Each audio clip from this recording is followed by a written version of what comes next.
ನಮಸ್ಕಾರ. ಇಂದಿನ ಪಿಕ್ಚರ್ ಪಯಣ ಸಿನಿಮಾ ಕುರಿತ ಸಂವಾದದಲ್ಲಿ ನಾನು ಇತ್ತೀಚೆಗೆ ಬಿಡುಗಡೆಯಾಗಿರುವ ಹೆಬ್ಬುಲಿ ಕಟ್ ಕನ್ನಡ ಸಿನಿಮಾದ ಬಗ್ಗೆ ನನ್ನ ಕೆಲವು ಅನಿಸಿಕೆಗಳನ್ನು ಹಂಚಿಕೊಳ್ಳಲು ನಿಮ್ಮ ಮುಂದೆ ಇದ್ದೇನೆ.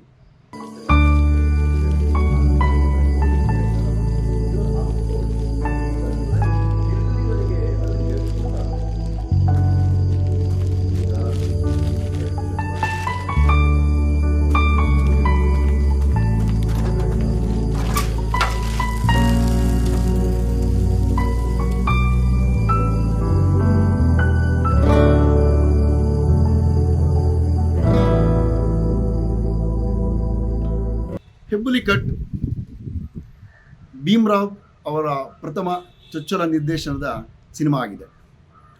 ಈ ಸಿನಿಮಾ ಈ ಕಾಲಘಟ್ಟದಲ್ಲಿ ಪ್ರಸ್ತುತ ಸಂದರ್ಭದಲ್ಲಿ ಬಹಳ ಮುಖ್ಯವಾಗ್ತದೆ. ಆ ಬಗ್ಗೆ ನಾನು ಒಂದೆರಡು ಮಾತುಗಳನ್ನು ಸಿನಿಮಾದ ಆಚೆ ಕುರಿತು ಹೇಳಲು ಇಷ್ಟಪಡ್ತೇನೆ. ಮೊದಲಿಗೆ ಹೆಬ್ಬುಲಿ ಕಟ್ ಏನಕ್ಕೆ ಕನ್ನಡ ಚಲನಚಿತ್ರ ಸಂದರ್ಭದಲ್ಲಿ ಮತ್ತು ನಾವಿರುವ ಈ ಕಾಲಘಟ್ಟದಲ್ಲಿ ಏನಕ್ಕೆ ಪ್ರಾಮುಖ್ಯತೆ ಪಡೆಯುತ್ತೆ ಮತ್ತು ಅದರ ಪ್ರಸ್ತುತತೆ ಏನು ಅನ್ನೋದನ್ನು ನಾವು ಅನ್ನೋದ್ರ ಬಗ್ಗೆ ಒಂದೆರಡು ವಿಷಯ ಮಾತಾಡೋಣ. ಕನ್ನಡ ಸಿನಿಮಾಗಳಲ್ಲಿ ಬೇರೆ ಭಾಷೆಯ ಸಿನಿಮಾಗಳಲ್ಲಿ ಬೇರೆ ಭಾರತೀಯ ಭಾಷೆಯ ಸಿನಿಮಾಗಳಾಗಿರ್ಬೋದು ಅಥವಾ ಹಿಂದಿ ಸಿನಿಮಾ ಆಗಿರ್ಬೋದು, ತಳ ಸಮುದಾಯದ ದಲಿತ ಕಥಾನಕಗಳನ್ನು ಕುರಿತ ಸಿನಿಮಾಗಳು ಬಂದಿವೆ. ಅದು ಜನಪ್ರಿಯವನ್ನು ಗಳಿಸಿದ್ದುಂಟು. ಆದರೆ ಕನ್ನಡ ಸಿನಿಮಾ ರಂಗ ಅದೇಕೋ ಗೊತ್ತಿಲ್ಲ, ತಳ ಸಮುದಾಯದ ಕಥೆಗಳನ್ನು ತೆಗೆದುಕೊಳ್ಳೋದಕ್ಕೆ ಕೆಲವು ಹಿಂಜರಿಕೆಯನ್ನು ಅದು ತೋರಿಸ್ತಾ ಬಂದಿದೆ. ಹಾಗಾಗಿ ಹಲವು ಕನ್ನಡ ಸಿನಿಮಾಗಳಲ್ಲಿ ಕೆಲವು ಪಾತ್ರಗಳಾಗಿ ಕೆಲವು ಸಂದರ್ಭಗಳಾಗಿ ತಳ ಸಮುದಾಯದ ಪಾತ್ರ ಪರಿಚಯ ಅಥವಾ ಕೆಲವು ಸಂದರ್ಭಗಳು ಬಂದಿರಬಹುದಾದರೂ ಅದು ಒಟ್ಟಾರೆಯಾಗಿ ಇಡೀ ಪೂರ್ಣ ಪ್ರಮಾಣ ಸಿನಿಮಾವಾಗಿ ಕನ್ನಡ ಸಿನಿಮಾದಲ್ಲಿ ಬಹಳ ಕಮ್ಮಿ ಬಂದಿದೆ ಅಂತಲೇ ಹೇಳ್ಬೋದು. ಅಥವಾ ಬಂದಿದ್ದರೂ ಕೂಡ ಅದು ಕನ್ನಡ ಪ್ರೇಕ್ಷಕರಿಗೆ ಚಲನಚಿತ್ರ ಮಂದಿರಗಳಲ್ಲಿ ಅದು ದಕ್ಕಿಲ್ಲದೆ ಇರಬಹುದು. ನನಗೆ ಮುಖ್ಯವಾಗಿ ಇವತ್ತಿಗೆ ಅನ್ನಿಸ್ತಿರೋದು ನವೀನ್ ಜೀವನ್ ನಿರ್ದೇಶಿಸಿದ ಪಾಲಾರ್ ಸಿನಿಮಾ. ಬಹುಶಃ ಅದು 1-2 ವರ್ಷದಿಂದ ಬಂದಿತ್ತು ಅಂತ ಕಾಣಿಸುತ್ತೆ. ನವೀನ್ ಅವರ ಪಾಲಾರ್ ಸಿನಿಮಾ ಸಂಪೂರ್ಣವಾಗಿ ದಲಿತ ಕಥಾನಕವನ್ನು ಹೊಂದಿತ್ತು. ಅದು ಬಿಟ್ಟರೆ ನನಗೆ ಮತ್ಯಾವುದೋ ಅಂಥ ಸಿನಿಮಾಗಳು ಕಾಣಲಿಲ್ಲ. ಆದರೆ ಈಗ ಬಂದಿರುವ ಹೆಬ್ಬುಲಿ ಕಟ್ ಸಂಪೂರ್ಣ ಇಡೀ ಸಿನಿಮಾ ಪೂರ್ತಿ ತಳ ಸಮುದಾಯದ ಕಥೆಯಾಗಿ ಅದು ನಮಗೆ ಬಹಳ ಪ್ರಾಮುಖ್ಯತೆ ಮತ್ತು ಪ್ರಸ್ತುತತೆಯನ್ನು ಹೊಂದಿದೆ ಅನ್ನೋದರಲ್ಲಿ ಯಾವುದೇ ಸಂಶಯ ಇಲ್ಲ. ಇಲ್ಲಿ ಏನಕ್ಕೆ ತಳ ಸಮುದಾಯದ ಅಥವಾ ದಲಿತ ಕಥಾನಕಗಳು ಕನ್ನಡ ಸಿನಿಮಾದಲ್ಲಿ ಬರ್ತಿಲ್ಲ ಅಂತ ನಾವು ಶೋಧಿಸಲು ಹೊರಟ್ರೆ 2 ಅಂಶಗಳು ನಮಗೆ ನಿಚ್ಚಳವಾಗಿ ಕಾಣ್ತದೆ. ಒಂದು, ಕನ್ನಡ ಚಲನಚಿತ್ರಕ್ಕೆ ಸೀಮಿತವಾಗಿ ಮಾತಾಡೋದಿದ್ರೆ ಇಲ್ಲಿ ಮೇಲ್ಸ್ತರದ ಅಥವಾ ಮೇಲ್ಜಾತಿಯವರ ಒಂದು ಹಿಡಿತ ಇದೆ. ಹಾಗಾಗಿ ಅವರು ಸಾಮಾನ್ಯವಾಗಿ ತಳ ಸಮುದಾಯದವರನ್ನು ಅವರು ಈ ಸಿನಿಮಾ ರಂಗಕ್ಕೆ ಅಷ್ಟು ಸುಲಭವಾಗಿ ಬಿಟ್ಕೊಡೋದಿಲ್ಲ ಅನ್ನೋದು ಒಂದು. ಅಥವಾ ಆಯಿತು, ಯಾವುದೋ ಒಬ್ಬ ಪ್ರತಿಭಾವಂತ ತಳ ಸಮುದಾಯದ ಯುವಕ ತನ್ನದೇ ಕಥೆಯನ್ನು ಕಟ್ಕೊಂಡು ಬಂದು ಅವನು ಚಿತ್ರ ನಿರ್ಮಾಣ ಮಾಡೋದು ಕನ್ನಡ ಸಿನಿಮಾದಲ್ಲಿ ಅಷ್ಟು ಸುಲಭ ಸಾಧ್ಯ ಇಲ್ಲ. ಏಕೆಂದರೆ ನಿಮಗೆ ನಿರ್ಮಾಪಕರು ಸಿಗೋದಿಲ್ಲ. ಇವೆರಡು ಕಾರಣಗಳಿಂದ ಹೆಬ್ಬುಲಿ ಕಟ್ಟು ನಮಗೆ ಬಹಳ ಪ್ರಸ್ತುತೆ ಮತ್ತು ಪ್ರಾಮುಖ್ಯತೆಯನ್ನು ಪಡ್ಕೊಳ್ತಿದೆ ಅಂತ ನಾನು ಈ ಸಿನಿಮಾ ಬಗ್ಗೆ ಮಾತಾಡೋದಕ್ಕಿಂತ ಮುಂಚೆನೇ ನಿಮ್ಮಲ್ಲಿ ನಾನು ಈ ವಿಷಯನ ಹಂಚ್ಕೊಳ್ಳೋದಕ್ಕೆ ಇಷ್ಟಪಡ್ತೀನಿ. ನಾನು ಈಗಾಗಲೇ ನಿಮ್ಮಲ್ಲಿ ಪ್ರಸ್ತಾಪಿಸಿದ ಹಾಗೆ ನವೀನ್ ಅವರ ಪಾಲಾರ್ ಸಿನಿಮಾ ಆಗಲಿ, ಈಗ ಬಂದಿರುವ ಭೀಮ್ರಾವ್ ನಿರ್ದೇಶನದ ಹೆಬ್ಬುಲಿ ಕಟ್ ಆಗಲಿ, ಇವು ಖಂಡಿತವಾಗಿ ಕನ್ನಡ ಚಲನಚಿತ್ರ ರಂಗದಲ್ಲಿ ಮಿಂಚು ಹುಳುಗಳಿದ್ದಂಗೆ. ಇದು ನಮಗೆ ಯಾವಾಗಲೂ ಕಾಣಸಿಗುವಂಥದ್ದಲ್ಲ. ಅದನ್ನು ಹೇಳುತ್ತಲೇ ನಾವು ಹೆಬ್ಬುಲಿ ಕಟ್ ಸಿನಿಮಾ ಬಗ್ಗೆ ಮಾತಾಡೋದಿದ್ದರೆ, ಆ ಇಡೀ ಹೆಬ್ಬುಲಿ ಕಟ್ ಸಿನಿಮಾ ರಾಯಚೂರಿನ ಒಂದು ಕುಗ್ರಾಮ ಎಂದು ಕರೆಯಬಹುದಾದಂಥ ಒಂದು ಹಳ್ಳಿಯಲ್ಲಿ ನಡೆಯುತ್ತೆ. ಇದು ಮುಖ್ಯವಾಗಿ ಶಾಲಾ ಬಾಲಕನ ದೈನಂದಿನ ಬದುಕಿನ ಸುತ್ತ ಹೆಣದ ಕಥೆಯಾಗಿದೆ. ವಿನಯ್ ಎಂಬ ಈ ಶಾಲಾ ಬಾಲಕನಿಗೆ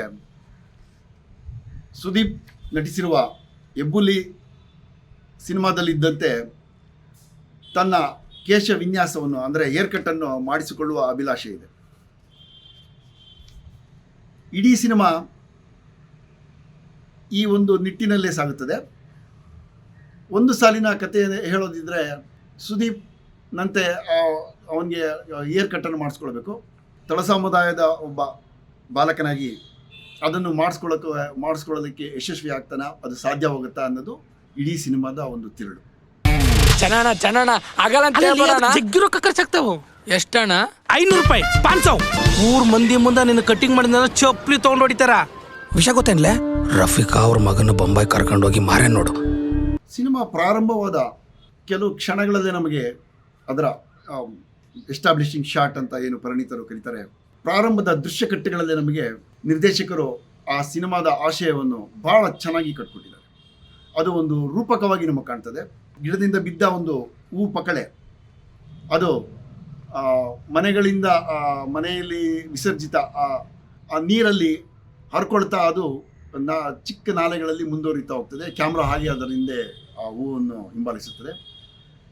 ಹಾಗೆ ಆ ಪುಟ್ಟ ಹೂವು ಹಾಗೆ ಅದು ಹೋಗ್ತಾ ಇದ್ದಂಗೆ ಕ್ಯಾಮ್ರಾ ಅದನ್ನು ಅನುಸರಿಸ್ತಾ ಸಾಗಿದಾಗ ಅದು ಎಲ್ಲೋ ಒಂದು ಕಡೆ ಆ ಹೂವು ಒಂದು ಜಾಗದಲ್ಲಿ ನಿಂತಾಗ ಅದರ ಮೇಲೆ ಒಬ್ಬ ಮೋಟರ್ ಸೈಕಲಲ್ಲಿ ಬರ್ತಿದ್ದ ಹುಡುಗನ ಬೈಕಿನ ಟೈಗೆ ಸಿಕ್ಕಿ ಆ ಹೂವು ನಾಶ ಆಗುತ್ತೆ. ಈ ಎಷ್ಟು ಸುಂದರವಾಗಿ ಕಟ್ಕೊಟ್ಟಿದ್ದಾರೆ ಅಂದರೆ ಈ ದೃಶ್ಯ, ಇದು ಇಡೀ ಚಿತ್ರದ ಒಂದು ಆಶಯವನ್ನು ಬಹಳ ರೂಪಕವಾಗಿ ಚೆನ್ನಾಗಿ ಹೇಳಿದ್ದಾರೆ. ಅದೇ ರೀತಿ ಮುಂದಿನ ದೃಶ್ಯಗಳಲ್ಲಿ ನಮಗೆ ಬಹಳಷ್ಟು ಕನ್ನಡ ಸಿನಿಮಾಗಳಲ್ಲಿ ಕಾಣಸಿಗದ ಕೆಲವು ದೃಶ್ಯಗಳಿದೆ. ಅದೇನೆಂದರೆ, ರಾಯಚೂರಿನ ಉತ್ತರ ಕರ್ನಾಟಕದಲ್ಲಿ ಆ ಥರ ಒಂದು ಗುಂಡುಕಲ್ಲನ್ನು ಎತ್ತುವ ಒಂದು ಸ್ಪರ್ಧೆ ನಡೆಯುತ್ತೆ. ಅದು ಮೋಸ್ಟ್ಲಿ ಬೇರೆ ಜಾಗಗಳಲ್ಲಿ ನಡೆಯುತ್ತೆ ಅನ್ನೋ ನನಗೆ ಗೊತ್ತಿಲ್ಲ. ಹಾಗೆ ಒಂದು ಗುಂಡುಕಲ್ಲು ಎತ್ತುವ ಯುವಕರ ಸಮುದಾಯ ಅಲ್ಲಿದೆ. ಆ ಸ್ಪರ್ಧೆ ಪ್ರಾರಂಭವಾಗುವ ಒಂದು ಸಮಯ ಬಂದಿದೆ, ಆದರೆ ಊರ ಗೋಡ ಬಂದಿಲ್ಲ. ಅದೆಷ್ಟು ಚೆನ್ನಾಗಿ ಮಾಡಿದ್ದಾರೆ ಅಂತಂದರೆ, ಎಲ್ಲರೂ ಕಾಯ್ತಾ ಇದ್ದಾರೆ. ಅಲ್ಲಿ ತಮಟೆ ಬಡಿತಾ ಹುಡುಗರು ಅದನ್ನು ಸಂಭ್ರಮಿಸೋ ಹಾಗೆ ನಿಂತಿದ್ದಾರೆ, ತಮಟೆ ಬಡಿತಾ ನಿಂತಿದ್ದಾರೆ. ಹುಡುಗರು ಗುಂಡು ಕಲ್ಲನ್ನು ಎತ್ತುವ ಒಂದು ತಾಲೀಮು ನಡೆಸ್ತಾ ಇದ್ದಾರೆ. ಅದನ್ನೆಲ್ಲ ನಿಭಾಯಿಸುವಂಥ ಒಬ್ಬ ವ್ಯಕ್ತಿ ಇದ್ದಾನೆ. ಅವನು ತಮಟೆಯನ್ನು ಹೇಗೆ ನುಡಿಸ್ಬೇಕು ಅಂತ, ಅಂದರೆ ಗೌಡರು ಬಂದಾಗ ಹೇಗೆ ನುಡಿಸ್ಬೇಕು ಅನ್ನೋದನ್ನು ಅವನು ಹೇಳ್ಕೊಡ್ತಾನೆ ತಮಟೆ ಬಾರಿಸೋ ಹುಡುಗರಿಗೆ. ಬಾಲಕರ ಸಾಲಿನಲ್ಲಿ ಈ ಚಿತ್ರದ ಕಥಾನಾಯಕ ವಿನಯ್ ಕೂಡ ಇದ್ದಾನೆ. ಅದು ಬಹಳ ಮುಖ್ಯವಾದ ಅಂಶ. ಅಂದರೆ ಆ ದೃಶ್ಯ ಏನು ಹೇಳ್ತಾ ಇದೆ ಅಂತಂದರೆ, ಅದು ಮುಂದಿನ ನಮಗೆ ಆ ದೃಶ್ಯ ಸಾಗದಾಗೆ ಅದು ನಮಗೆ ಮನದಟ್ಟಾಗ್ತಾ ಹೋಗ್ತದೆ. ಗುಂಡು ಕಲ್ಲುವ ಸ್ಪರ್ಧೆ ಮುಗಿದಾಗ ಅಲ್ಲಿ ಒಂದು ವಿಷಯ ಬರ್ತದೆ, ಅದು ನಂತರ ಹೇಳ್ತೀನಿ ನಾನು. ಆ ಸ್ಪರ್ಧೆ ಮುಗಿದಾಗ ಆ ತಳ ಸಮುದಾಯದ ತಮಟೆ ಬಡಿಯುವ, ಸಂಭ್ರಮಿಸುವ ಆ ಒಂದು ಕಾಯಕಕ್ಕಷ್ಟೇ ಅವರು ಸೀಮಿತವಾಗಿರುವ ಆ ದೃಶ್ಯಕಟ್ಟುಗಳು ಅನ್ನು ಭಾಳ ಮನಮುಟ್ಟುವಂತೆ ನಿರ್ದೇಶಕರು ಚಿತ್ರಿಸಿದ್ದಾರೆ. ಆ ಸ್ಪರ್ಧೆಯಲ್ಲಿ ಇನ್ನೊಂದು ವಿಷಯ ಆಗ್ತದೆ, ಈ ಚಿತ್ರದ ಅದು ಒಂದು ಪ್ರಮುಖ ಅಂಶ. ಅದು ಆ ಸ್ಪರ್ಧೆಯಲ್ಲಿ ರಫೀಕ್ ಅಂತ ಒಬ್ಬ ಹುಡುಗ 100 kg ಗುಂಡುಕಲ್ಲನ್ನು ಎತ್ತಲು ಯಶಸ್ವಿ ಆಗ್ತಾನೆ, ಗೆಲ್ತಾನೆ. ಆಗ ಅಲ್ಲಿದ್ದ ಗೌಡನಿಗೆ ಇರಿಸುಮುರ್ಸಾಗ್ತದೆ, ಅವನಿಗೆ ಅದನ್ನು ತಡ್ಕೊಳಕ್ಕಾಗೋದಿಲ್ಲ. ಇದು ನಮ್ಮ ದೇಶದ ಪರಿಸ್ಥಿತಿನೇ ಹೇಳ್ತಾ ಇದೆ. ನಮ್ಮ ದೇಶದಲ್ಲಿ ಈ ಶ್ರೇಣೀಕೃತ ಜಾತಿ ವ್ಯವಸ್ಥೆಯಲ್ಲಿ ಶೋಷಿತಕ್ಕೆ ಒಳಗಾದವರು ಅಲ್ಪಸಂಖ್ಯಾತರು ಮತ್ತು ತಳ ಸಮುದಾಯದವರು. ಅವನು ಬಹುಮಾನ ಕೊಡುವಾಗ ಅವನು ಅಸಮಾನದಿಂದಲೇ ಆ ಬಹುಮಾನದ ಹಣವನ್ನು ಆ ರಫೀಕ್ ಅಂತ ಮುಸ್ಲಿಂ ಹುಡುಗನಿಗೆ ಕೊಡ್ತಾನೆ. ಇದು ರಫೀಕ್ ಅಂತ ಒಬ್ಬ ಮುಸ್ಲಿಂ ಹುಡುಗನ ಪಾತ್ರವನ್ನು ಈ ಚಿತ್ರದಲ್ಲಿ ತಂದಿರೋದು ಸಾವಯವವಾಗಿ ಬಹಳ ಚೆನ್ನಾಗಿ ತಂದಿದ್ದಾರೆ ಅಂತ ನಾನು ಹೇಗೆ ಹೇಳಿದೆ ಅಂತಂದರೆ, ವಿನಯನಿಗೆ ಹೆಬ್ಬುಲಿ ಸಿನಿಮಾ ಥರ ಹೆಬ್ಬುಲಿ ಕಟ್ ಮಾಡಿಸ್ಕೊಳ್ಬೇಕಾದಂಥ ಒಂದು ಆಸೆ ಈ ರಫೀಕೆ ಹುಟ್ಟಿಸೋದು. ಅದಕ್ಕೆ ಮುಂಚೆ ಶಾಲೆಗೆ ಹೋಗುವಾಗ ತನ್ನ ಶಾಲೆಯಲ್ಲಿ ಸಹಪಾಠಿಯಾಗಿ ಒಬ್ಬಳು ಬಾಲಕಿ ಇದ್ದಾಳೆ. ವಿನಯನಿಗೆ ಅವಳ ಮೇಲೆ ಆಕರ್ಷಣೆ ಇದೆ. ಅವಳ ಆಕರ್ಷಣೆ ಅಂದರೆ ಪ್ರೌಢಾವಸ್ಥೆಯಲ್ಲಿರುವ ಅವನಿಗೆ ಅವಳ ಗಮನನ ಸೆಳೀಬೇಕು. ಅವನು ಸಾಧ್ಯವಾದಷ್ಟು ಅವಳ ಗಮನ ಸೆಳೆಯೋದಕ್ಕೆ ಹಲವಾರು ದೃಶ್ಯಗಳು ಬರ್ತವೆ. ಹಾಗೆ ಅವನ ಗೆಳೆಯ ರಫೀಕ್ ಅನ್ನೋನು ಅವನು ಬೈಕ್ ಮೆಕ್ಯಾನಿಕ್, ಬೈಕ್ ರಿಪೇರಿ ಮಾಡುವಂಥ ಕೆಲಸದಲ್ಲಿರೋನು. ಅವನ ಹತ್ರ ಹೀಗೆ ಅವನು ಮಾತಾಡ್ತಿರುವಾಗ ಅವನಿಗೆ ರಫೀಕ್ ಐಡಿಯಾ ಕೊಡ್ತಾನೆ. ನೀನು ಈ ಥರ ಉದ್ದು ಕೂದಲು ಹಿಂಗೆಲ್ಲ ಬಿಟ್ಕೊಂಡ್ರೆ ಪ್ರಯೋಜನ ಇಲ್ಲ ನಿನಗೆ, ನೀನು ಅವ್ಳ ಗಮನ ಸೆಳಿಬೇಕು ಅಂತಂದರೆ ಸುದೀಪ್ ಥರ ನೀನು ಹೆಬ್ಬುಲಿ ಕಟ್ ಮಾಡಿಸ್ಕೊಳ್ಬೇಕು ಅಂತ ಆಸೆ ಹುಟ್ಟಿಸೋದು ಈ ರಫೀಕ್. ಸೊ ಸಿನಿಮಾ ಈಗ ಹೆಬ್ಬುಲಿ ಕಟ್ ಮಾಡಿಸ್ಕೊಳ್ಳೋದಕ್ಕೆ ಅವನು ಏನು ಮಾಡ್ತಾನೆ, ಅವನು ಎಷ್ಟು ಒದ್ದಾಡ್ತಾನೆ ಅನ್ನೋದು ಚಿತ್ರಗಳಲ್ಲಿ ಬರ್ತಾ ಹೋಗ್ತದೆ. ಏನ ಲವ್ ಏನಿಲ್ಲ. ಆಕಿ ಕಿಚನ್ ಫೋಟೋ ಇಟ್ಕೋಣ ಅಂದ್ರ ಆಕಿ ಪಕ್ಕಾ ಕಿಚನ್ ಫ್ಯಾನ್ ಇರ್ಬೇಕು. ಹೌದಾ? ಚನ್ನನ್ ಹತ್ರ ಹೋಗಿ ಹೆಬ್ಬುಲಿ ಕಟ್ಟಿಂಗ್ ಮಾಡಿಸ್ಕ, ಆಗ ನೋಡ ಆಕಿನೇ ಕಾಲ್ ಮುರ್ಕೊಂಡ್ ಬರ್ತಾಳ. ನಾಳೆ ಆಯ್ತಾರ ಮೌಲ ಬರ್ತಾನ ಕಟಿಂಗ್ ಮಾಡಿಸ್ಕೆ. ಹೋಗಂಗೆ ನಾನು ಆದ್ರೆ ಚೆನ್ನಂತಲ್ಲಿ ಕಟಿಂಗ್ ಮಾಡಿಸ್ಕೊಂತೀನಿ. ಬಪ್ಪರೆ ಗಂಡ್ ಚಣ್ಣನ ತಕ್ ಮಾಡ್ಸಂತಿದ್ ಚಣ್ಣನ ತಕ್ಕ ಲೇ ಚಣ್ಣನೂ ಕೂದಲ ಕಟ್ ಮಾಡ್ತಾನ, ನಾನು ಕೂದಲ ಕಟ್ ಮಾಡ್ತೀನಿ. ಯಾವಾಗ ಚಣ್ಣನ ತಕ್ಕ ಹೋಗಿದ್ದೇನಲ್ಲೇ ಸುಮ್ಮನೆ ಕುಂದಿರ್ತಿದ್ಯಾ ಏನಿಲ್ಲ. ಆ ಊರಿನಲ್ಲಿ ಒಬ್ಬ ಕ್ಷೌರಿಕ ಇದ್ದಾನೆ. ಅವನು ಮಾಡ್ರನ್ ಆಗಿ ಏರ್ ಸ್ಟೈಲ್ ಮಾಡುವಂಥ ಒಂದು ಕಲೆ ಅಥವಾ ಆ ಒಂದು ಇದನ್ನು ಅವನು ಕಲ್ತ್ಕೊಂಡು ಬಂದಿದ್ದಾನೆ. ಎಲ್ಲರೂ ಅವನ ಹತ್ರನೇ ಕಟಿಂಗ್ ಮಾಡಿಸೋದಕ್ಕೆ ಇಷ್ಟಪಡ್ತಾರೆ. ಅವನದೊಂದು ಪುಟ್ಟ ಒಂದು ಗೂಡಂಗಡಿ ಇದೆ, ಒಂದು ಸಲೂನ್ ಇದೆ. ಆದರೆ ಅಲ್ಲಿ ಈ ಮೇಲ್ಜಾತಿ ಮತ್ತು ಮೇಲ್ಸ್ತರದವರಿಗೆ ಮಾತ್ರ ಪ್ರವೇಶ, ಬೇರೆಯವರಿಗೆ ತಳ ಸಮುದಾಯದವರಿಗೆ ಅಲ್ಲಿ ಪ್ರವೇಶ ಇಲ್ಲ. ಅದನ್ನು ಈ ಬಾಲಕ ವಿನಯ್ ಅವನ ಹತ್ರ ಬೇಡ್ಕೊಳ್ತಾನೆ ಒಂದ್ಸಲಿ, ಈ ಥರ ನನಗೆ ನೀನು ಸುದೀಪ್ ಥರ ಹೆಬ್ಬುಲಿ ಕಟ್ ಮಾಡಬೇಕು ಅಂತ. ಅವನಿಗೆ ನಿರಾಕರಿಸೋದಕ್ಕೆ ಮನಸ್ಸಿಲ್ಲ, ಏಕೆಂದರೆ ಆ ಊರಲ್ಲಿರುವ ಜಾತಿ ವ್ಯವಸ್ಥೆ ಅವನಿಗೆ ಚೆನ್ನಾಗಿ ಅರಿವಿದೆ. ಆ ಒಂದು ಅಪಾಯವನ್ನು ಅವನು ಮೈ ಮೇಲೆ ಹಾಕೊಳ್ಳೋಕ್ಕೆ ಇಷ್ಟಪಡೋದಿಲ್ಲ. ಅದನ್ನು ತಪ್ಪಿಸ್ಕೊಳ್ಳೋಕ್ಕೋಸ್ಕರ ಅವನೇನು ಹೇಳ್ತಾನೆ ಅಂದರೆ, ನೀನು ಉದ್ದ ಕೂದಲು ಬಿಡಬೇಕು ಅನ್ನೋವಾಗ ಉದ್ದ ಕೂದಲು ಆಗಲೇ ಇದೆ, ಜಾಸ್ತಿ ದುಡ್ಡು ಕೊಡಬೇಕು ನೀವು, ಅದು ಕಟ್ ಮಾಡೋದು ಸುಲಭದ ಮಾತಲ್ಲ, ಒಂದು 500 ರೂಪಾಯಿ ಮೇಲಾಗುತ್ತೆ ಅಂತ ಹೇಳ್ತೀನಿ. ಆ ಒಂದು ಹುಡುಗನಿಗೆ 500 ರೂಪಾಯಿ ಹೊಂದಿಸೋದು ಹುಡುಗಾಟದ ಮಾತಲ್ಲ. ಸಿನಿಮಾ ಹಾಗೆ ಸಾಕ್ತಾ ಅವನು ದುಡ್ಡನ್ನು ಹೇಗೆ ಹೊಂದಿಸ್ತಾನೆ, ಅದಕ್ಕೆ ಅವನು ಏನೇನು ಪಡಿಪಾಟಲ್ಲಿ ಬೀಳ್ತಾನೆ ಅನ್ನೋದನ್ನು ನಮಗೆ ಭಾಳ ಚೆನ್ನಾಗಿ ನಿರ್ದೇಶಕರು ತೋರಿಸ್ಕೊಟ್ಟಿದ್ದಾರೆ. ಇಲ್ಲಿ ಇನ್ನೊಂದು ಪಾತ್ರ ನಮಗೆ ತುಂಬ ಮುಖ್ಯವಾಗಿ ಕಾಣ್ತದೆ, ಏಕೆಂದರೆ ಅವರ ತಂದೆಯ ಪಾತ್ರದಲ್ಲಿ ತಂದೆಯ ಪಾತ್ರ ಒಬ್ಬ ಚಮಾರನ ಪಾತ್ರವಾಗಿ ಅವರು ಪರಿಚಯಿಸಿದ್ದಾರೆ. ಅವನು ಊರಲ್ಲಿ ಚಪ್ಪಲಿ ಹೊಲ್ದ್ಕೊಂಡು ಜೀವನ ಮಾಡಬೇಕು. ಸೊ ಅವನ ಹತ್ರ ತನ್ನ ಮಗ ಕೇಳಿದಾಗ 500 ರೂಪಾಯಿ ಅವನಲ್ಲಿ ತರ್ತಾನೆ, ಯಾಕೆಂದರೆ ಅವನು ಊರಲ್ಲಿರೋರಿಗೆ ಚಪ್ಪಲಿ ಹೊಲ್ಕೊಂಡು ಅವನಿಗೆ ಪುಡ್ಗಾಸೆ ದೊರೆಯೋದು. ಅದು ಕೂಡ ಚಪ್ಪಲಿ ಹೊಲ್ಸ್ಕೊಳಕ್ಕೆ ಬಂದವರು ಮಾಡೋ ಚೌಕಾಶಿಗಳೇನಿದೆ, ಕೂಡ ಒಂದು 5-10 ರೂಪಾಯಿಗೆ ಮಾಡೋ ಚೌಕಾಶಿಗಳನ್ನು ಭಾಳ ಚೆನ್ನಾಗಿ ಚಿತ್ರಣ ಮಾಡಿದ್ದಾರೆ. ಆ ಒಂದು ಸಂದರ್ಭವೂ ಬರುತ್ತೆ. ಅದರಲ್ಲಿ ಈ ಶ್ರೇಣೀಕೃತ ಜಾತಿ ವ್ಯವಸ್ಥೆಯ ಅಥವಾ ದರ್ಪದ ಒಂದು ದೃಶ್ಯ ಮಾತ್ರ ನಮಗೆ ಭಾಳ ನೋವು ಕೊಡುವಂಥ ಒಂದು ದೃಶ್ಯವಾಗಿದೆ. ಅದನ್ನು ಭಾಳ ಸಶಕ್ತವಾಗಿ ನಿರ್ದೇಶಕರು ಮಾಡಿದ್ದಾರೆ. ಆ ಊರಿನ ಗೌಡ ಆ ಚಪ್ಪಲಿ ಅಂಗಡಿ ಮುಂದೆ ಹೋಗ್ತಾ ಇದ್ದಾಗ ಅವನು ಯಾರೋ ಮಗು ಮಾಡಿದ್ದ ಹೊಲಸು ಅವನ ಕಾಲಿಗೆ ಮೆಟ್ಟಿಕೊಳ್ತದೆ. ಅವನಿಗೇನು ಮಾಡಬೇಕು ಅಂತ ತೋಚಲ್ಲ. ಸುತ್ತಮುತ್ತ ನೋಡಿ ಇಲ್ಲಿ ಚಪ್ಪಲಿ ಕುಳಿತಿದ್ದ ವಿನಯನ ಅಪ್ಪನ ಆ ಒಂದು ಗೋಣಿ ತಾಟಿಗೆ ಓಡಿಸೋಗ್ತಾನೆ. ಇದು ನೋಡಿ ಅದು ನೋಡಿದ್ರೆ ನಿಜವಾದ ಯಾರಿಗೇ ಆಗಲಿ ಒಂದು ಭಾಳ ಒಂದು ವೇದನೆ ತರುವಂಥ ದೃಶ್ಯ ಅದು. ಸರಿ, ನೀವು ಪ್ರಶ್ನೆ ಮಾಡ್ಬೋದು, ಈ ಬರೀ ವೇದನೆ ತರುವಂಥ ದೃಶ್ಯಗಳೇ ಸಿನಿಮಾದಲ್ಲಿದೆ, ಇದನ್ನು ಯಾಕೆ ನೋಡಬೇಕು ಅಂತ. ಅದು ಆ ಥರ ಆಗಿಲ್ಲ. ಆ ಬಾಲಕನ ಆ ಪ್ರೌಢಾವಸ್ಥೆಯಿಂದ ಯವನಾವಸ್ಥೆಗೆ ಹೋಗುವ ವಿನಯನ ನಾನು ಈಗಾಗಲೇ ಮೊದಲೇ ಹೇಳಿದಂತೆ ಅವನ ದಿನಚರಿಯನ್ನು ಭಾಳ ಚೆನ್ನಾಗಿ ಅವರು ಕಟ್ಕೊಟ್ಟಿದ್ದಾರೆ. ಆ ಬಾಲಕನ ಆ ಭಾವನೆಗಳು, ಅವನ ತಳಮಳಗಳು, ಆ ಬಾಲಕಿಯನ್ನು ಅವನು ಗಮನ ಸೆಳೆಯಬೇಕಾದಂಥ ಪಡಿಪಾಟಲ್ಗಳು ಇವನ್ನ ಭಾಳ ಚೆನ್ನಾಗಿ ಚಿತ್ರಿಸಿದ್ದಾರೆ. ಇದರಲ್ಲಿ ನನಗೆ ಭಾಳ ಇಷ್ಟವಾದ ಒಂದು ಸಂಗತಿ ಅಂತಂದರೆ ಈ ಸಿನಿಮಾದಲ್ಲಿ ನಾನು ಈಗಾಗಲೇ ಹೇಳಿದಾಗೆ ಅವನ ದಿನಚರಿಯನ್ನು ತೋರಿಸ್ತಾ ಅವನು ಕನಸು ಕಾಣ್ತಾನೆ. ವಿನಯ ಏನು ಕನಸು ಕಾಣಿಸ್ತಾನೆ ಅಂದರೆ ಕನಸಲ್ಲ, ಆ್ಯಕ್ಚುಲಿ ಅದು ಹಗಲುಗನಸು. ಆ ಹಗಲುಗನಸನ್ನು ನಿರ್ದೇಶಕರು ಭಾಳ ಸೃಜನಶೀಲವಾಗಿ ತೆರೆ ಮೇಲೆ ತಂದಿದ್ದಾರೆ. ಉದಾಹರಣೆಗೆ ಹೇಳೋದಿದ್ರೆ ನಿಮಗೆ, ಅವನು ಹೆಬ್ಬುಲಿ ಕಟ್ ಮಾಡಿಸ್ಕೊಳ್ತಾನೆ. ಹೆಬ್ಬುಲಿ ಕಟ್ ಮಾಡಿಸ್ಕೊಂಡು ಅವ್ರ ಮನೆಯ ಅವನು ಗೌಡನ ತಂಗಿನ ಅವನು ಪ್ರೇಮಿಸ್ತಾ ಇರೋದು, ಇನ್ಯಾರೂ ಅಲ್ಲ ಅವನು. ಸೊ ಅಂಥ ಗೌಡನೇ ಅವನು ಇವನಿಗೆ ಮದುವೆ ಮಾಡ್ಕೊಳ್ಳೋದು ಒಪ್ಕೊಳ್ತಾನೆ. ಒಪ್ಕೊಂಡಂಥ ಸಂದರ್ಭದಲ್ಲಿ ಈ ಚಮ್ಮಾರನ ಕಾಯಕ ಮಾಡ್ತಿರೋ ಕುಟುಂಬ ಸಹಿತ ಅವ್ರ ಮನೆಗೆ ಹೋಗಿ ಅವ್ರ ಮನೆಯಲ್ಲಿ ಕುಳಿತು ಅವರು ಏನು ಹೇಳಿ ಗುಡಿನ ಬದಲಾಯಿಸ್ಕೊಳ್ತಾರೆ ಮದುವೆ ನಿಶ್ಚಿತಾರ್ಥವಾಗಿ ಬದಲಾಯಿಸ್ಕೊಳ್ತಾರೆ, ಅಲ್ಲಿ ಸಂಭ್ರಮಿಸ್ತಾರೆ. ಇವರೆಲ್ಲ ಒಳ್ಳೆ ದಿರಿಸುಗಳನ್ನ ಗೌಡ ಹೇಗೆ ಅವನು ಬಟ್ಟೆಗಳನ್ನು ತೊಟ್ಟಿದ್ದಾನೆ, ಅದೇ ರೀತಿ ಇವರ ವಿನಯ್ ಕುಟುಂಬ ಕೂಡ ಅದೇ ರೀತಿ ಒಳ್ಳೆಯ ದಿರಿಸುಗಳನ್ನು ಧರಿಸಿದ್ದಾರೆ, ಅಲ್ಲಿ ಸಂಭ್ರಮಿಸ್ತಾರೆ. ಈ ಥರ ಒಂದು ದೃಶ್ಯಗಳು ಬಂದು ತಟ್ಟನೆ ಮಾಯವಾಗುತ್ತದೆ.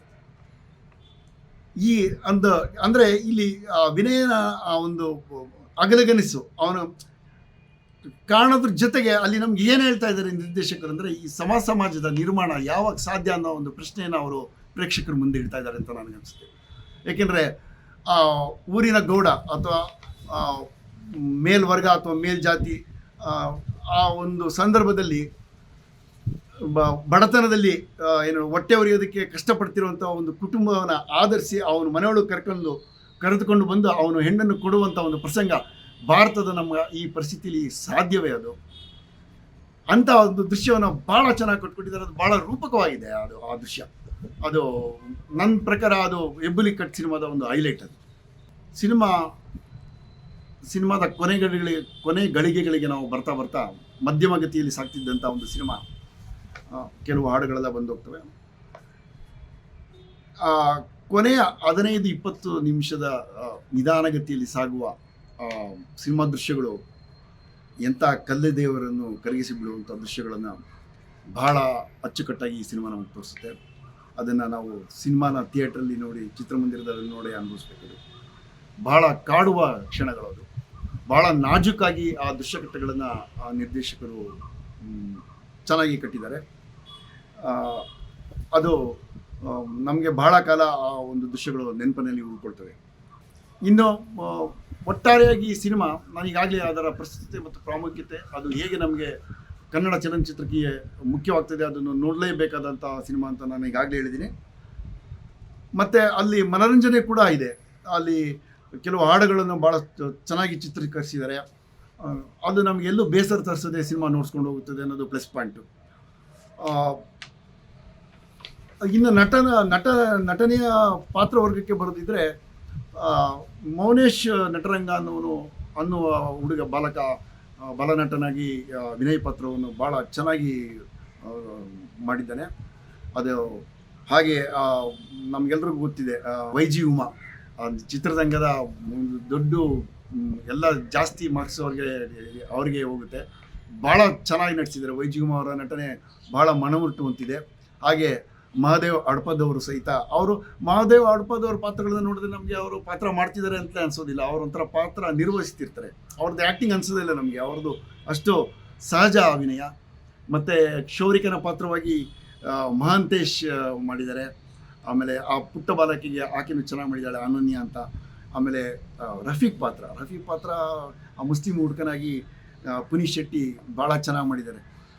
ಅಂದರೆ ಒಟ್ಟು ಈ ಪಾತ್ರವರ್ಗದ ನಟಗಳ ಸ್ಥಳೀಯ ಕೆಲವು ಪ್ರೊಫೆಷನಲ್ ಅಂತ ಕರಿಬೋದಾದ ಅಥವಾ ಸ್ಥಳೀಯ ಅಲ್ಲಿ ದೊರಕುವ ಜನರನ್ನೇ ಉಪಯೋಗಿಸ್ಕೊಂಡು ಸಿನಿಮಾ ಕಟ್ಟಿರೋ ರೀತಿ ಭಾಳ ಅನನ್ಯವಾಗಿದೆ, ಚೆನ್ನಾಗಿದೆ. ಅದನ್ನು ಅವರು ಪಾತ್ರಗಳನ್ನು ನಿರ್ದೇಶಕರು ಚೆನ್ನಾಗಿ ದುಡಿಸ್ಕೊಂಡಿದ್ದಾರೆ ಅಂತ ಹೇಳಬೇಕು. ಇನ್ನು ತಾಂತ್ರಿಕ ವಿಷಯಗಳಿಗೆ ಬರೋದಿದ್ರೆ ಈ ಚಿತ್ರಕಥೆಗೆ ಅನಂತ್ ಶ್ರಾದ್ದೆ ಅವರ ಕತೆ ಮತ್ತು ಚಿತ್ರಕಥೆ ಇದೆ, ಸೊಗಸಾಗಿದೆ. ಆದರೆ ಕೆಲವು ಚಿತ್ರಕಥೆಯನ್ನು ಇನ್ನೂ ಸ್ವಲ್ಪ ಬಿಗಿ ಮಾಡ್ಬೋದಿತ್ತು ಅನ್ನಿಸ್ತು ನನಗೆ. ಅದರಲ್ಲೂ ಕೊನೆಯ ದೃಶ್ಯದಲ್ಲಿ ಒಂದು ವಿನಯನ ಕುಟುಂಬ ತೆರೆಗೆ ಅಂದರೆ ಪ್ರೇಕ್ಷಕರಿಗೆ ಬೆನ್ನು ತಿರುಗಿಸಿ ಹೋಗುವ ಒಂದು ಲಾಂಗ್ ಶಾಟ್ ದೃಶ್ಯ ಬರುತ್ತೆ. ಅದು ಅಲ್ಲಿಗೆ ಕ್ಲೋಸ್ ಆಗಿಬಿಡುತ್ತೆ. ಸ್ವಲ್ಪ ನಿರಾಶೆ ಆಗುತ್ತೆ. ನನಗಂತೂ ನಿರಾಶೆ ಆಯಿತು. ಅಲ್ಲಿ ಸ್ವಲ್ಪ ಇನ್ನೊಂದೇನೋ ಒಂದು ಪಾಸಿಟಿವ್ ಆದ ಇನ್ನೊಂದು ದೃಶ್ಯವನ್ನು ಜೋಡಿಸ್ಬೋದಿತ್ತೇನೋ ಅಂತ ಅನಿಸ್ತು. ಯಾಕೆಂದರೆ ನಾವು ನೋಡುಗರಾಗಿ ಏನೆಲ್ಲ ಬಯಸ್ತೀವಿ, ಆದರೆ ಅದು ನಿರ್ದೇಶಕರ ಒಂದು ಅಭಿವ್ಯಕ್ತಿ. ಅದನ್ನು ನಾವು ಗೌರವಿಸಬೇಕಾಗ್ತದೆ. ಇನ್ನು ನವನೀತ್ ಶ್ಯಾಮ್ ಅವರು ಸಂಗೀತ ನೀಡಿದ್ದಾರೆ. ಅದು ಬಹಳ ಚೆನ್ನಾಗಿ ಮಾಡಿದ್ದಾರೆ. ಅಂದರೆ ಬಿಗಿನಿಂಗ್ ನಾನು ಹೇಳಿದ ಹೂವಿನ ಪೊಕ್ಕಳೆ, ಅದು ಸಿನಿಮಾ ಸ್ಟಾರ್ಟ್ ಆದ ಪ್ರಾರಂಭಿಕ ದೃಶ್ಯಗಳಲ್ಲಿ ಅದು ಸ್ವಲ್ಪ ಮೌನವಾಗಿ ತೆಳು ಸಂಗೀತ ಇರಬೇಕಾದಂಥ ಜಾಗದಲ್ಲಿ ಸ್ವಲ್ಪ ಅಬ್ಬರ ಆಯಿತು ಸಂಗೀತ ಅಂತ ನನಗಾದರೂ ಅನಿಸ್ತು. ಇನ್ನು ಛಾಯಾಗ್ರಹಣ ದೀಪಕ್ ಅವರು ಭಾಳ ಚೆನ್ನಾಗಿ ದೃಶ್ಯ ಕಟ್ಟಿದ್ದಾರೆ. ಇನ್ನು ಸಂಕಲನ ಪ್ರಜ್ವಲ್ ಅವರು ಮಾಡಿದ್ದಾರೆ. ಅವರು ಸ್ವಲ್ಪ ಚೆನ್ನಾಗಿದೆ. ಆದರೆ ಕೆಲವು ಜಾಗಗಳಲ್ಲಿ ಅವ್ರು ಸ್ವಲ್ಪ ಒಂದೆರಡು ದೃಶ್ಯಗಳಿಗೆ ಕತ್ರಿ ಆಡಿಸ್ಬೋದಿತ್ತು ಅಂತ ಕಾಣಿಸುತ್ತೆ.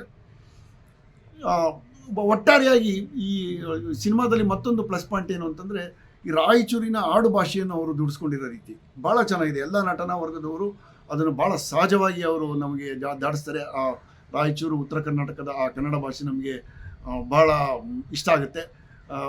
ಅದೊಂದು ವಿಶಿಷ್ಟ ಅನುಭವ ಅದು. ಒಟ್ಟಾರೆಯಾಗಿ ನಾನು ಈ ಸಿನಿಮಾ ಬಗ್ಗೆ ಹೇಳೋದಿದ್ರೆ, ಅದರಲ್ಲಿ ಒಂದು ವಿಷಯನ ನಾನು ಹೇಳೋದು ಮರ್ತೆ ಏನು ಅಂತಂದರೆ, ರಫೀಕ್ ಅಂತ ಪಾತ್ರ, ಮುಸ್ಲಿಂ ಪಾತ್ರ ಅಂತಂದಿದ್ದಾರೆ, ಅವನು ಬಂಡುಕೋರ.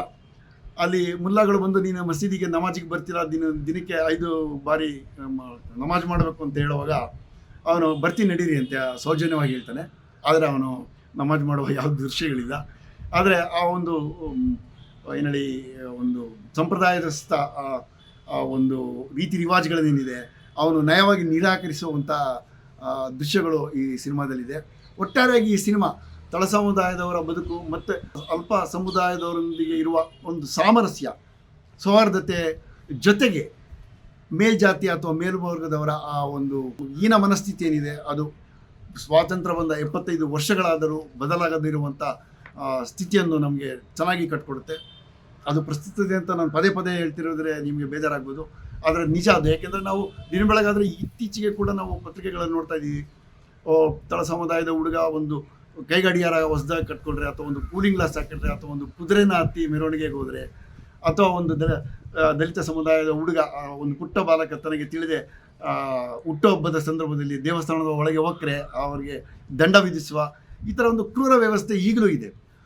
ಇದರಲ್ಲಿ ಇನ್ನೊಂದು ಮುಖ್ಯವಾದ ವಿಷಯ ಏನು ಅಂತಂದರೆ, ಅದು ನಿರ್ದೇಶಕರು ಸ್ವಲ್ಪ ಇನ್ನೂ ದಿಟ್ಟವಾಗಿ ಪ್ರದರ್ಶಿಸಬಹುದಿತ್ತು ಅಂತ ಕಾಣಿಸುತ್ತೆ.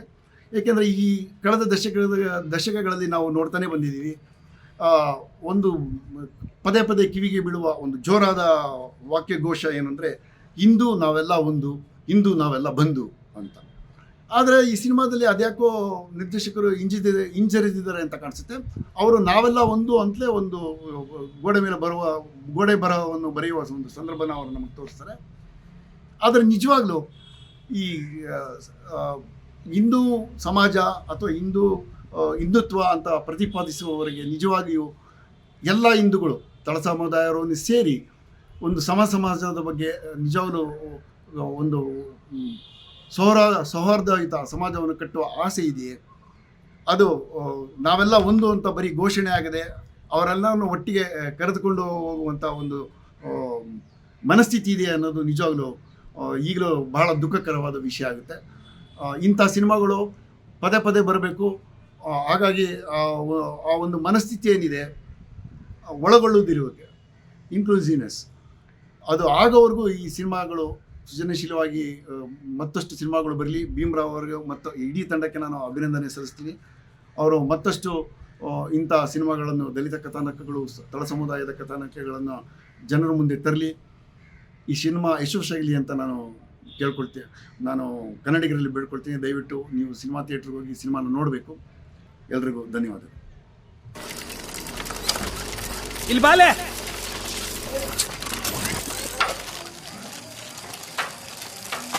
ತಗ ಈ ಚಪ್ಪಲಿ ಒಯ್ದು ಗೌಡ್ರ ಮನೆ ಕೊಟ್ಟು ಬಾ. ನಾವು ಹೋಗಲ್ಲ. ಊರು ತಿರುಗಾಡಕತ್ತಿ, ಇದಕ್ಕೆ ಹೋಗಲ್ಲಂತಿ. ಚಪ್ಪಲಿ ಕೊಟ್ಟು ಬಾ ಅಂದ್ರೆ ಕಾಲು ಸೆಟದೋಗ್ತಾವಲ್ಲ ನಿನ್ಗೆ. ಕೊಟ್ಟು ರೊಕ್ಕ ಇಸ್ಕೊಂಬಾ. ರೊಕ್ಕ ಮರಿಬೇಡ.